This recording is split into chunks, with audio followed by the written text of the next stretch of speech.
துளாராசிக்காரர்களை யாரும் அண்ணே நம்மளை கவனிச்சிடுறேன், நீங்கள் நம்மளை கவனிச்சிருங்கண்ணா, இந்த வேலையெல்லாம் ஆகாது.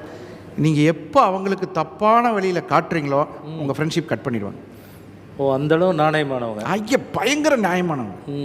வேணாம்மா, எனக்கு அவசியமே இல்லை, அப்படி ஒரு பணம் எனக்கு தேவையில்லைம்பாங்க.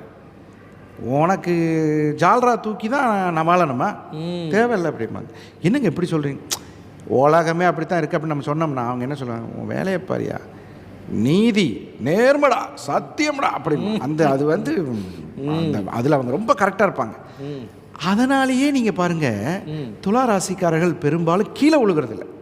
ஓ, எப்படி கிரக சூழ்நிலை வந்தாலும் நேர்மை என்ற ஆயுதம் அவர்கள்ட்ட இருப்பதனால் அவர்கள் கீழே விழுகிறதில்ல, நியாயத்தை பேசுவாங்க.